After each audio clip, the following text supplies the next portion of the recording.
Hello, welcome student. तो स्वागत है दोस्तों आप सभी लोगों का आपके अपने इस यूट्यूब चैनल राजन क्लासेस में।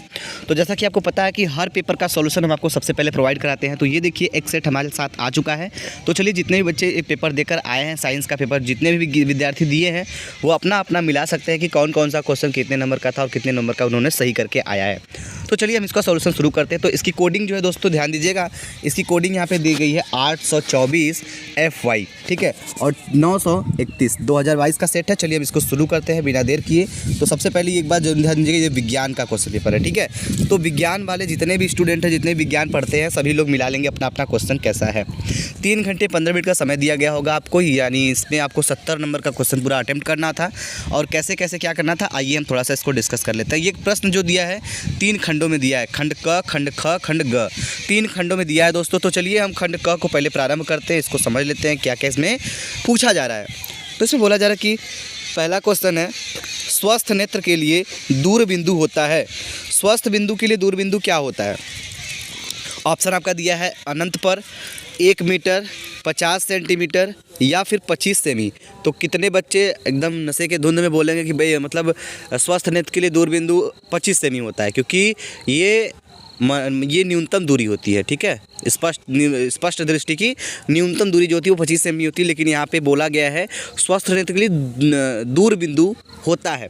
तो वो आपका ऑप्शन नंबर सही होगा, पहला वाला, यानी अनंत बिंदु, ठीक है।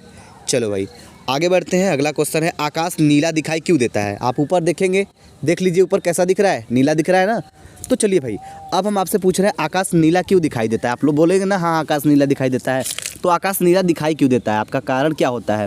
पहला ऑप्शन दिया गया दोस्तों, प्रकाश के परावर्तन के कारण, प्रकाश के अपवर्तन के कारण, प्रकाश के पूर्ण आंतरिक परावर्तन के कारण, या फिर चौथा दिया है प्रकाश के प्रकीर्णन के कारण। तो ऑप्शन नंबर 2 आपका जो सही है, ये वाला आंसर सही है, 4th वाला, यानी प्रकाश के प्रकीर्णन के कारण जो आकाश है वो नीला दिखाई देता है। चलो भाई आगे बढ़ते हैं। अगला क्वेश्चन देखिए, ये रहा आपके सामने ग वाला, विद्युत धारा का एसआई मात्रक है। तो विद्युत धारा का एसआई मात्रक क्या आप सभी लोग जानते होंगे, कूलाम है, एम्पियर है, जूल है, ओम है। तो इसमें से कौन सा सही होगा? विद्युत धारा का जो एसआई मात्रक है वो होता है एम्पियर, ठीक है। कूलाम नहीं है ना तो जूल है, जूल तो कार्य का है, और ओम किसका है भाई? ओम प्रतिरोध का है। कूलाम किसका है? आवेश का है। तो धारा का क्या हुआ? एम्पियर होगा, ठीक है। चलिए आगे बढ़ते हैं। 1 टेस्ला बराबर क्या होता है? तो 1 टेस्ला बराबर होता है कितना भाई? तो आपका ऑप्शन दिया गया है 1 वेबर प्रति मीटर स्क्वायर, या फिर आपका दिया है 1 गॉस, या फिर तीसरा दिया है 10⁻⁴ वेबर प्रति मीटर स्क्वायर, चौथा दिया गया है 10⁻⁻⁴ गॉस। तो 1 टेस्ला बराबर जो होता है दोस्तों, ये आपका ऑप्शन नंबर पहला सही होगा, यानी कि 1 वेबर प्रति मीटर स्क्वायर, ठीक है। चलिए इसको सही कर लीजिए भाई। अब देखिए जितने लोगों ने अभी तक इतना मिला है सबका सही होगा। आगे प्रश्न संख्या 2 पे बढ़ेंगे। तो इसमें बोला जाए कि प्रत्यावर्ती धारा के दृष्ट धारा में अंतर स्पष्ट कीजिए। तो देखिए प्रत्यावर्ती धारा और दृष्ट धारा में अंतर स्पष्ट करना है। तो आपको बहुत अच्छे से पता है प्रत्यावर्ती धारा जो होता है वो समय के साथ क्या होता है? प्रत्यावर्ती परिवर्तित होता रहता है, दृष्ट धारा नहीं बदलता है, ठीक है। तो ये 2 नंबर का क्वेश्चन है, एक एक लाइन का आंसर होगा दोस्तों, इसको कर लिए होंगे आप लोग। अब देखिए यहाँ पे बोला जा रहा है कि लेंस की वस्तु, यानी कि लेंस की वस्तु से दूरी u तथा लेंस की प्रतिबिंब से दूरी v तथा लेंस के आवर्धन क्षमता m में संबंध स्पष्ट कीजिए। तो देखिए यहाँ पे हमने आपको बता दिया है m बराबर -v/u होता है, यही आपको लिखना है, अपना लिख देंगे, आपको 2 नंबर मिल जाएगा, ठीक है। चलिए आगे बोला जा रहा है, ग में विचलन कोण और प्रिज्म कोण के पदों में प्रिज्म के पदार्थ का अपवर्तनांक का सूत्र लिखिए। तो सूत्र क्या होता है? यही है, n बराबर sine a plus delta m upon 2 upon sine a/2।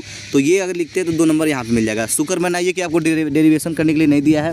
इसका डेरिवेशन देखिए देता है तो बड़े नंबर में देता है, जब भी देता है। अब तीसरे क्वेश्चन पे आते हैं। तो बोला जा रहा है कि संयुक्त और खगोलीय दूरदर्शी के कोई 4 अंतर दीजिए।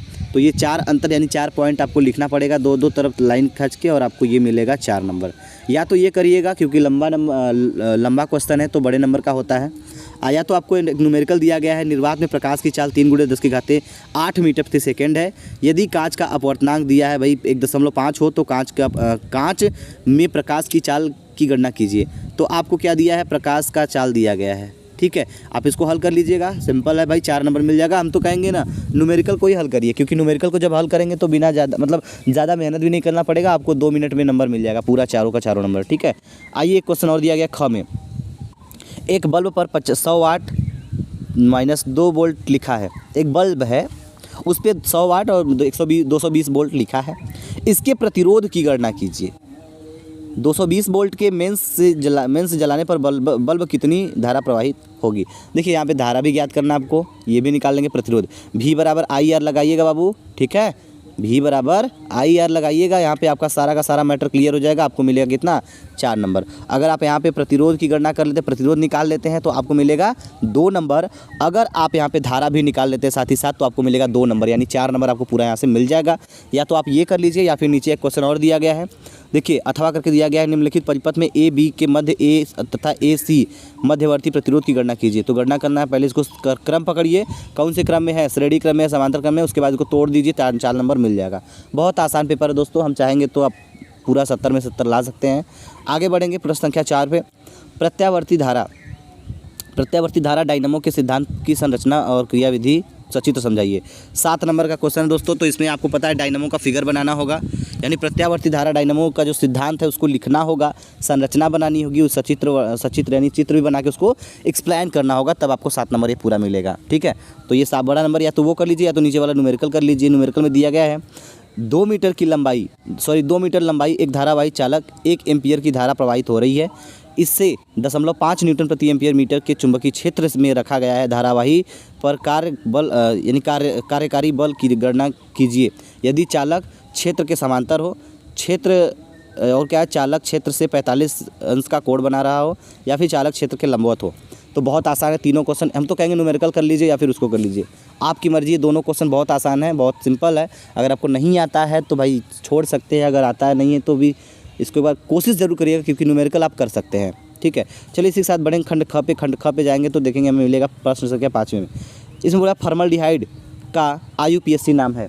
फॉर्मल्डिहाइड का IUPAC नाम क्या है भाई, फॉर्मल्डिहाइड, मेथेनल, एथेनल या फिर एसिटिल्डिहाइड। तो इसका जो सही सूत्र है वो हो जाएगा मेथेनल, ठीक है। मेथेनल फॉर्मल्डिहाइड को आप लिखेंगे तो लिखेंगे HCHO और उसको इसका IUPAC बनाएंगे तो ये आपका मेथेनल बन जाएगा, ठीक है। अब देखिए क्वेश्चन नंबर ख है, खाने के सोडा का रासायनिक सूत्र बताइए। जो सोडा आप खाते हैं, नमक जो खाते हैं, उसका सूत्र क्या होता है। Na2CO3 सोडियम बाइकार्बोनेट होता है, या फिर NaHCO3 सोडियम बाइकार्बोनेट, ठीक है। NaCl दिया गया है, NH4Cl दिया गया है, तो अमोनियम क्लोराइड तो होगा नहीं, जानते ही हैं। तो आपका ऑप्शन नंबर जो 2 है दोस्तों वो सही होगा, यानी कि NaHCO3 यानी कि सोडियम बाइकार्बोनेट, ठीक है। ये खाने वाला सोडा होता है, इसका रासायनिक सूत्र यही होता है। आइए नेक्स्ट क्वेश्चन बढ़ते हैं। प्रश्न संख्या ग पे देखते हैं। किसी विलयन का pH मान 4 है। इसमें उपस्थित हाइड्रोजन आयन सांद्रता है, आपका दिया है 1 × 10⁻⁻4 मोल प्रति लीटर। तो यही आपका सही होगा दोस्तों। इसको हल करके निकालेंगे ना तो आपका ये वाला सही हो जाएगा, ठीक है। तो ऑप्शन नंबर पहला जिन्होंने किया होगा उनका सही होगा, टिक कर लीजिए, हो गया। चलिए अब आगे बढ़ते हैं हम लोग नेक्स्ट क्वेश्चन पे आते हैं। क्वेश्चन संख्या 8वें पे चलिए ध्यान दीजिएगा। बाकी क्वेश्चन भी आप लोग किए होंगे तो कुछ बड़े टाइप के क्वेश्चन को भी देखा जाए। कम से कम 7 नंबर का जो क्वेश्चन है बोला जा रहा है कि अब देखिए ये जो क्वेश्चन है हाइड्रोकार्बन क्या है, हाइड्रोकार्बन क्या है, ठीक है। और इसमें बोलोगे एलिफैटिक संतृप्त हाइड्रोकार्बन तथा एलिफैटिक असंतृप्त हाइड्रोकार्बन के उदाहरण देकर स्पष्ट कीजिए। पहला क्वेश्चन वो होगा। और दूसरे में बोला जा रहा है वही, देखिए दोनों क्वेश्चन सेम ही है, यानी कि एक ही क्वेश्चन का 2 पार्ट में दिया गया, क्योंकि नंबर इसका 7 नंबर का क्वेश्चन है तो ये आपको थोड़ा सा दे सकता है। बोला निम्नलिखित के संरचना सूत्र लिखो। एथिल अल्कोहल तथा एसिटिक अम्ल, तो दोनों क्या करना है और संरचना सूत्र लिखना है। एथिल अल्कोहल का क्या होता है भाई, C2H5OH होता है। इसका आपको लिखना है संरचना सूत्र, तो संरचना सूत्र लिख सकते हैं। अगर नहीं आता है तो कोई बात नहीं भाई, ध्यान दीजिएगा। अगली बार से जो बच्चे पढ़ेंगे उनको हम बता देते हैं कि अगली बार का जो बैच हम चलाने वाले हैं बहुत बेस्ट चलाएंगे।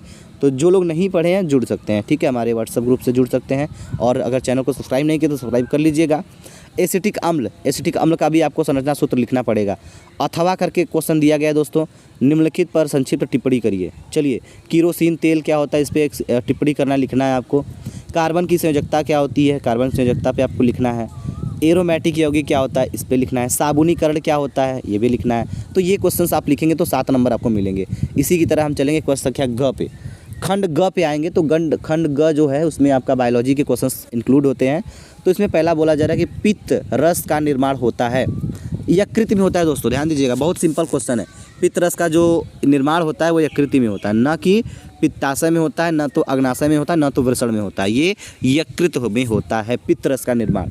ठीक है, अगला क्वेश्चन है क्या भाई, ग्लाइकोलाइसिस की प्रक्रिया संपन्न होती है कोशिका द्रव्य में, राइबोसोम्स में, या फिर माइटोकॉन्ड्रिया में, या फिर अंतद्रव्यी जलिका में। तो इसका सही उत्तर क्या होगा दोस्तों? इसका सही उत्तर ऊपर वाला है क्या, कोशिका द्रव्य में। तो कोशिका द्रव्य में जो होता है वो ग्लाइकोलाइसिस का प्रक्रिया संपन्न होता है। आइए बढ़ेंगे क्वेश्चन नंबर ग पे। तो देखिए यहाँ पे बोला जा रहा है क्या, निम्नलिखित में से कौन पादप हार्मोन्स है?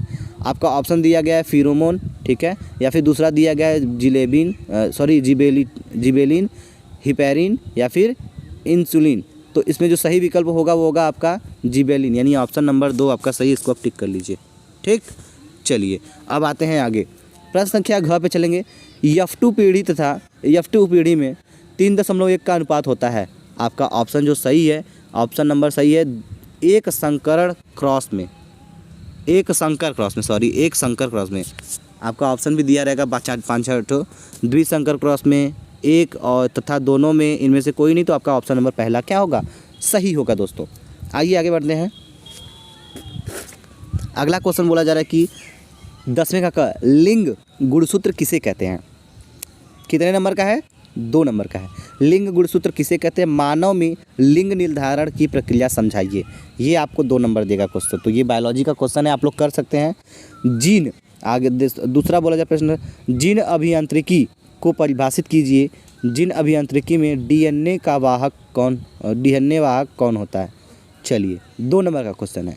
ग वाला क्वेश्चन है, विभ्रमक औषधियाँ क्या है? विभ्रमक के 2 उदाहरण लिखिए। ये तो सब्जेक्टिव, इसको आपको लिखना पड़ेगा 2-2 नंबर के टाइप से।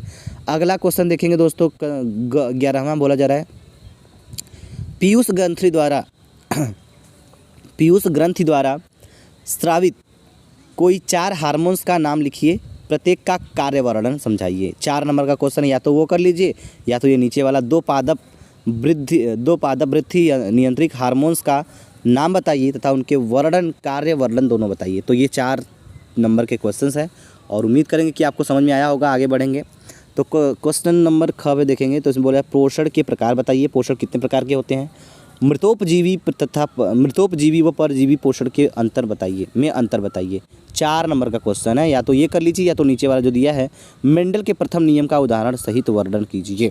ठीक है, चलिए अब आते हैं 12वें क्वेश्चन पे, जो कि 7 नंबर के लिए आपके लिए तैयार है, आपको देगा 7 नंबर। क्या बोला जा रहा है कि पौधों में पुष्प में परागण के उपरांत निषेचन की तथा बीज बनने तक की विभिन्न अवस्थाओं का वर्णन कीजिए। 7 नंबर का क्वेश्चन है, या तो ये कर लीजिए, या तो नीचे दिया गया निम्नलिखित में से किन्हीं 2 पर टिप्पणी लिखिए। या तो सेलेलाइट गुणसूत्र पर लिख लीजिए, या फिर प्लाज्मिड्स में लिख दीजिए, या फिर उत्परिवर्तनवाद पे कर लीजिए। तो ये आपको 7 नंबर ये क्वेश्चन देगा दोस्तों। ठीक है, तो 3.5 नंबर देगा। एक हेडिंग सेलेक्ट कर लिए, उस पर टिप्पणी लिख दीजिए। तो उम्मीद करेंगे आपको ये समझ में आ गया होगा। ये सारा जो सॉल्यूशन हमने कराया होगा आपने मिला लिया होगा। तो देख लीजिए कितना सही है कितना नहीं सही आपने करके आया है, क्योंकि ये आपका पेपर आज था तो आप सभी लोग मिला दीजिए। और हाँ, वीडियो को ज़्यादा से ज़्यादा शेयर करिएगा ताकि बाकी लोग भी इस वीडियो को देखें और इसका अपने क्वेश्चन को मिलाएं, ताकि उनका ये भी पता चले कितने नंबर का उन्होंने सही करके आया है। सो थैंक यू, मिलते हैं आपसे हम नेक्स्ट वीडियो में। जय हिंद, जय